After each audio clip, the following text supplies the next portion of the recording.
It's that time again. You asked for it. We might have seen it, but we got him anyway. Man of many talents, Jamie Lenman. Jamie jumped on the phone with me to talk about probably the most obscure BSM band that's ever going to be on this podcast, Caretaker. Honestly, fair play if you recognise that band name, because I didn't. I'm surprised they're even on Spotify. If in this podcast it sounds like I don't know what I'm talking about, it's probably because I don't know what I'm talking about. Enjoy! So we're going to talk about Caretaker. Yes, thank God.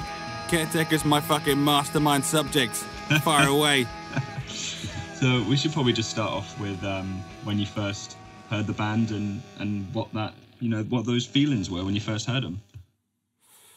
When I first heard them, I reckon the first time I heard Caretaker was when I got my copy of the Pause EP, which is the first thing that they ever released, and it might even be the first ever release on Bad Music. Who? Correct. Oh, you done research. Bad Music, I think, were basically set up. Rick, who is still my very good friend, set up Bad Music with money that he'd earned updating the news page on the, I think it was the Three Colours Red website or something similar. And they paid him a lot of money for this. And with that money, he decided, like a genius, instead of buying a jet ski, he'd start a record label because he's the best person in the world.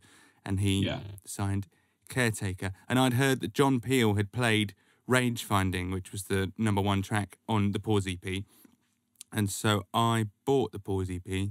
And I remember listening to Range Finding, specifically that track, and thinking, this is like new, this is beyond my ken. It had a sort of a shambolic quality to it that I really enjoyed. The stuff that I was listening to at the time was quite muscular, riffy rock, like things like Helmet and Silverchair. Yeah. Very American and sleek and chunky. And there was a sort of like I say, shambolic fragility and brittleness somehow to what Caretaker seemed to be doing, especially on Range Finding, which I still really love. That was very different and very attractive, and I can still remember the tingly feeling that I got when I listened to Range Finding, because it was just so unlike anything else I'd ever heard. Yeah, it's got a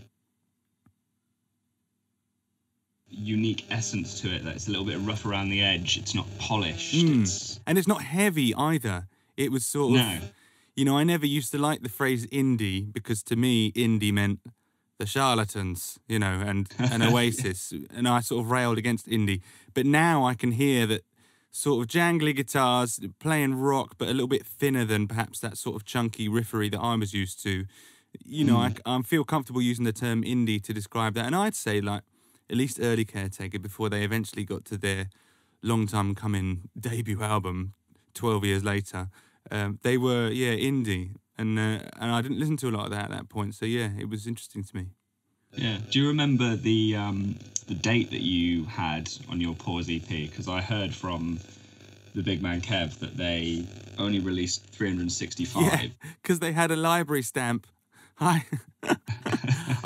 you know what? I should have got all because I've got everything Caretaker ever released. I should have dragged them down here for this, shouldn't I? I can't remember, but I will find out and tell you. And you can put it in the footnotes. Put it in the footnotes, yeah. But I do remember they had that live. And again, I thought that was just so fucking cool. I was their slave right from the start. Everything they did, I just thought was the coolest. I loved the artwork, I loved La Pleurodon, the fucking 10-minute track about their friend who died. I just completely fell into that. I think Safe as Houses is on the AP as well. I loved all of it. I thought it was brilliant. Yeah. I love that the fact that they only did 365 was pretty cool to me. Yeah. Kev said that he tried to buy his own birthday, but in his own words, some prick bought him. Oh no! Bought that one instead of him. So I really hope you haven't got his birthday. Oh, we'll find out. That's really great that Kev was in there on the ground floor. I mean, obviously that's the connection. That's what we're talking about, because they later did a split on Big Scary Monsters. Rick and I, because Rick obviously has gone on to become one of my very closest friends, and he released a couple of Ruben records on Bad Music.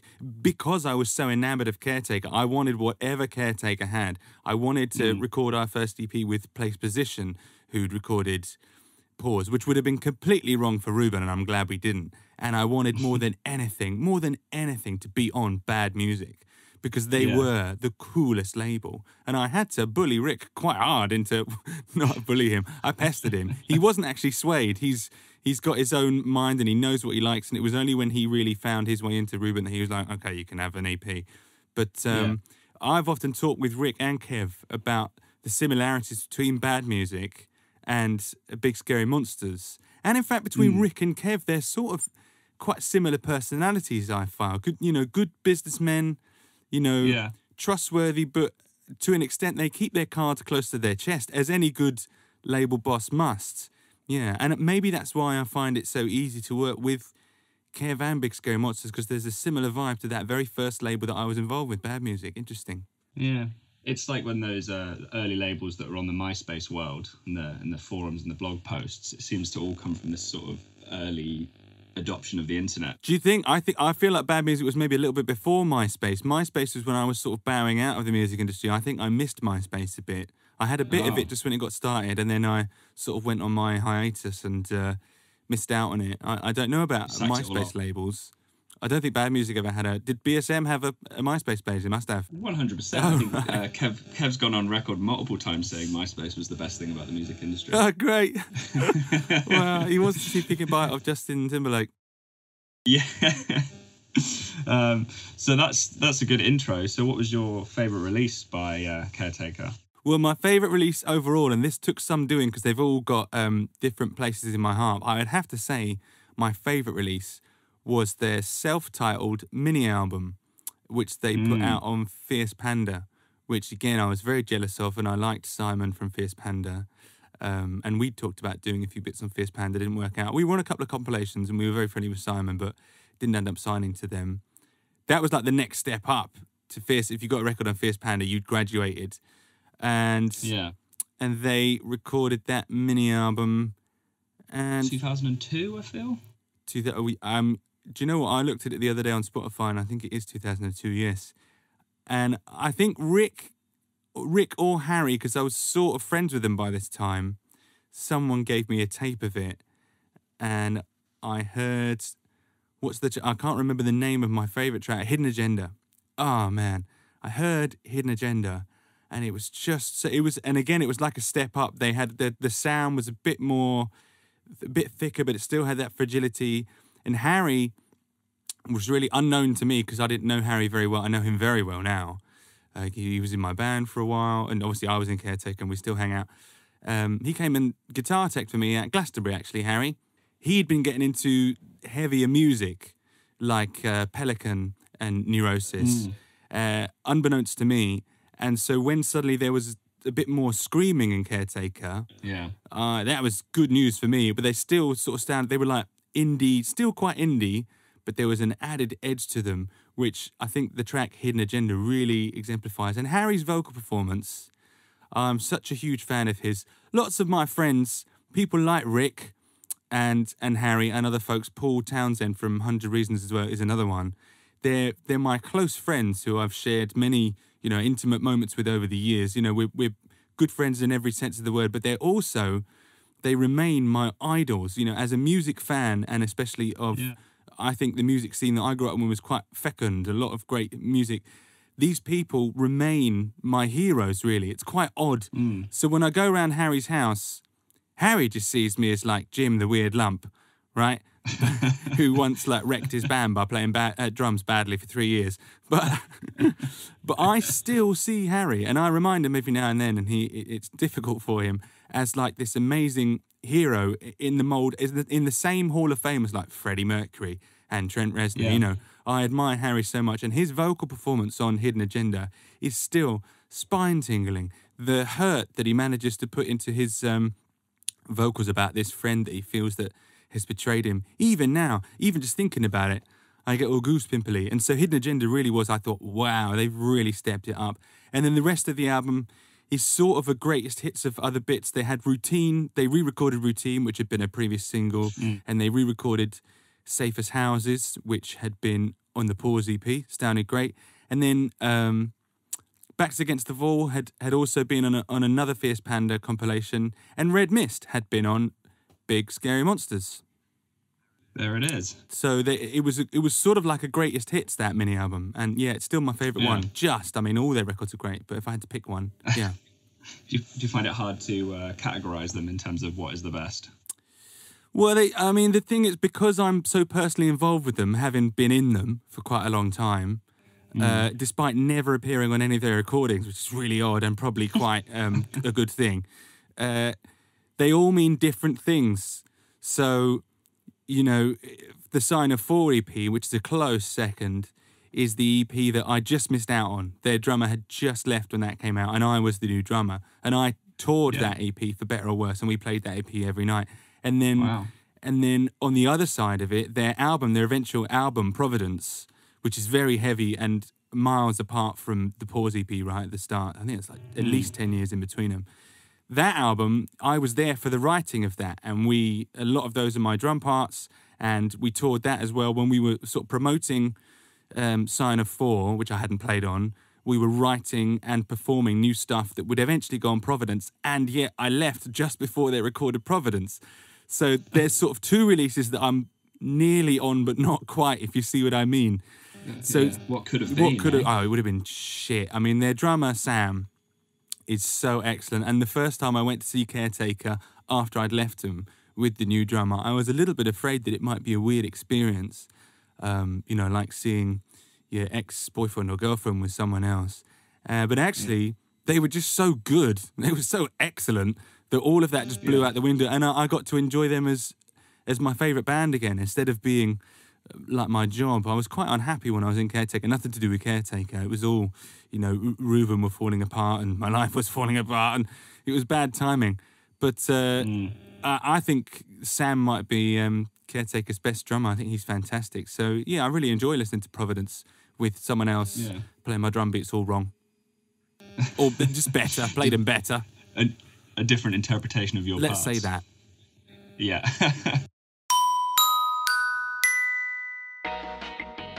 Hello, dear listener. How are you? Hope you're doing well. Hope you're enjoying this audio content we've put together for you.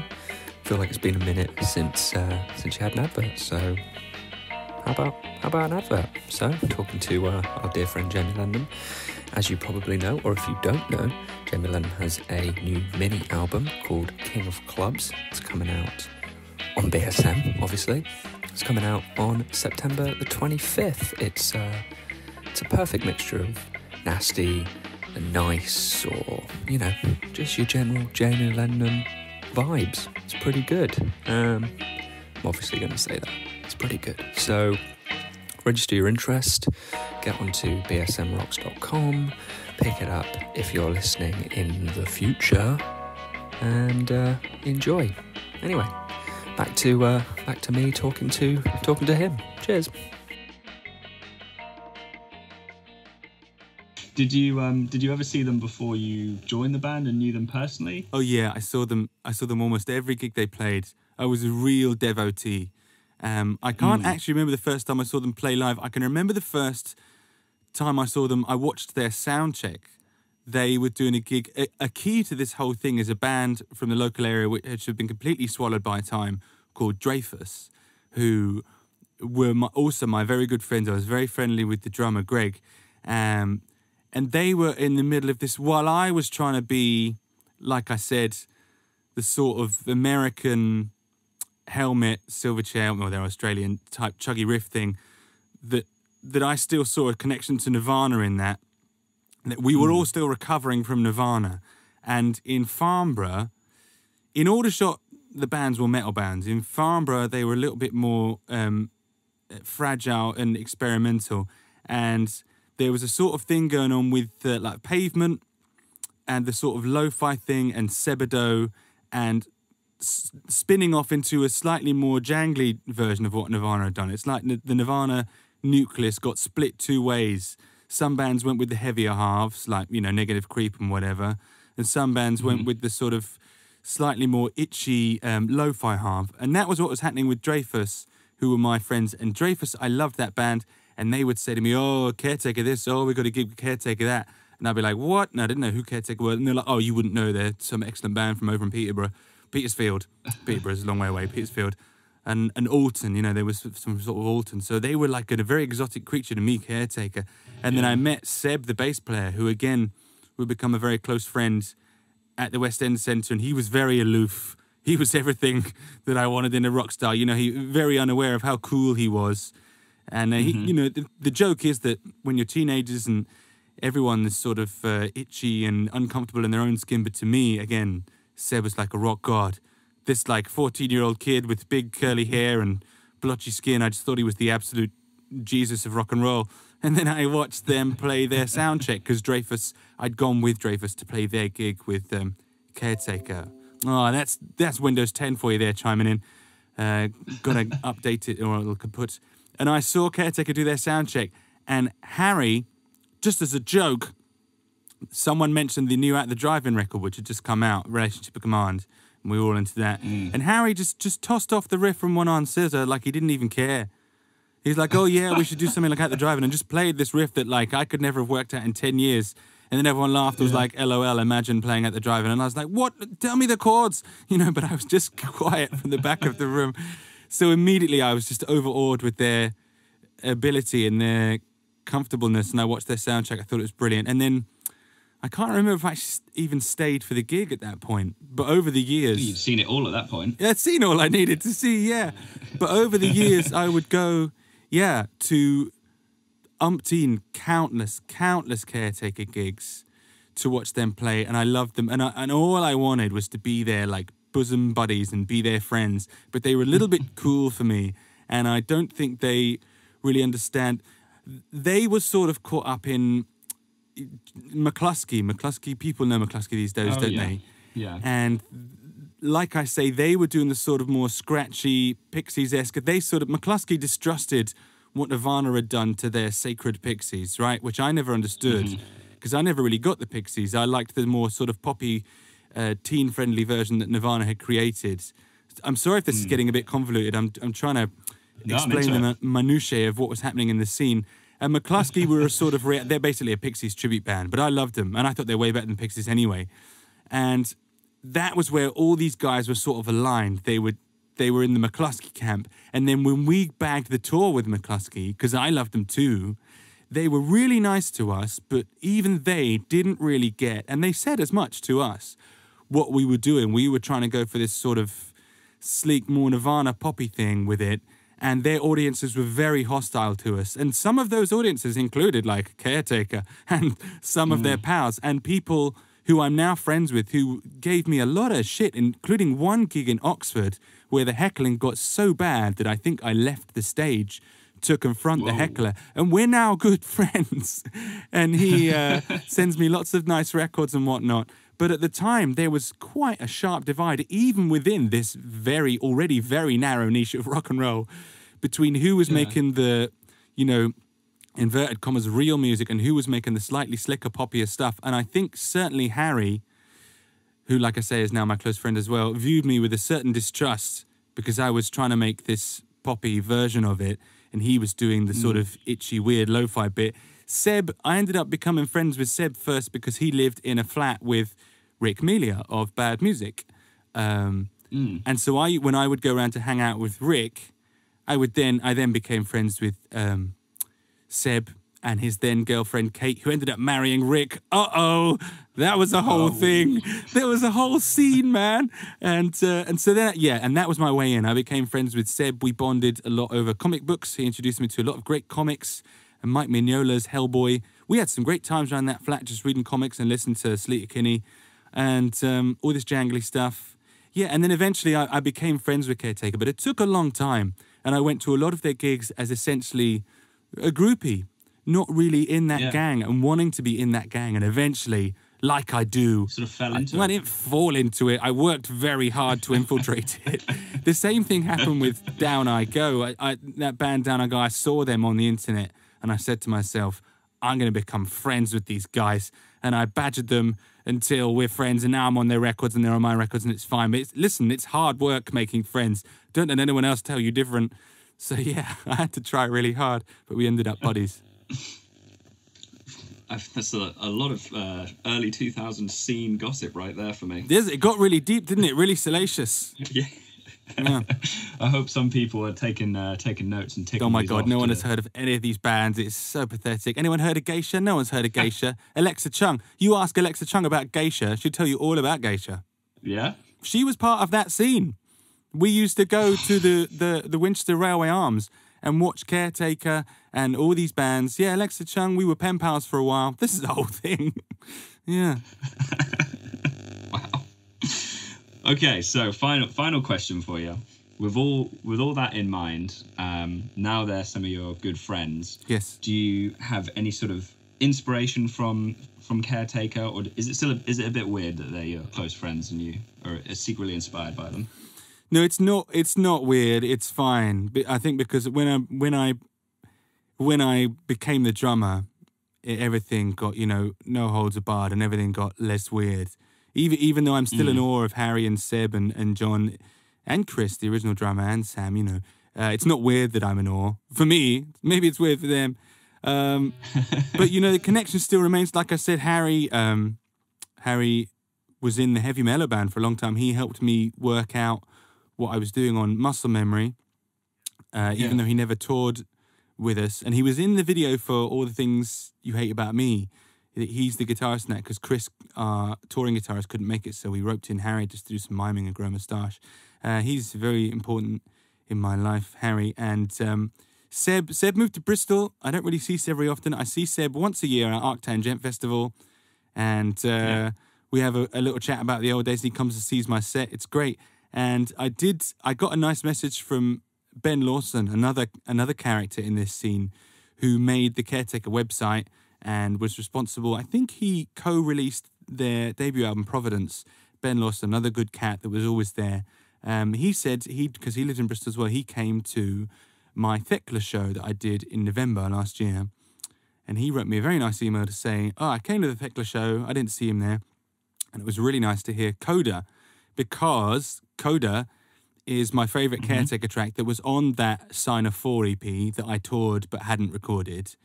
That's the track that I chose to cover for Shuffle, which came out on Big Scary Monsters. So now Big Scary Monsters have released 2 Caretaker songs, even if only one of them was actually performed by Caretaker. Because That's a very good there point. you go, there's some trivia. I don't know what anyone's going to do with that trivia. Pub quiz. How many Caretaker songs did Big Scary Monsters release? It was like, just one on the Duck Bit Back Part 2. No, 2. Wrong. It's Caretaker's Coda went on my Shuffle record. And that was a really big deal for me to play that song, because it meant I got to hear it. Quite apart from the fact that I was singing it and playing it, I can hear it at the same time, and it sounds great. I can't take any credit for that song. So that's what Caretaker means to me at present, is that I managed to once again make them part of my career years after I left them. I started out as a fan, then I was in the band, then I was a fan again, and now I'm sort of, because Caretaker currently aren't performing, so at the moment I'm the only living, breathing, I'm the only way that music is getting played live. So I've ended up weirdly the torchbearer, at least for now, until they rustle something else up. Yeah.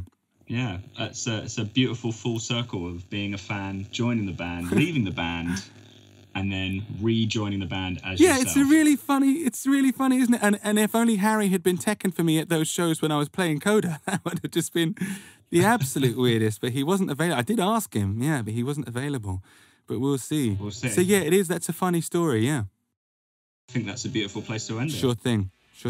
Thanks so much. You're welcome, Connor. Big thanks to the man himself, Jamie, for taking the time out of his day to talk to little old me. If you missed it earlier in the year, we did a deep dive on the Reuben back catalogue. Yep, that's right, everyone. It's an advertisement at the end of the podcast. If you search Brackets in any of your podcast feeds and just search Brackets by Big Scary Monsters Podcasts, hopefully it'll come up, and that means I've done my job correctly. But if you can't find it, then it's probably on the internet. So just go on the Twitter. Find it, please. It's dead good. Anyway, this episode is hosted by me, Connor Laws, and as always, painstakingly edited by my good friend and hater of all music from 2002, Oscar Lydiard. Do the things we like, share, subscribe, and please enjoy it. Please. Please.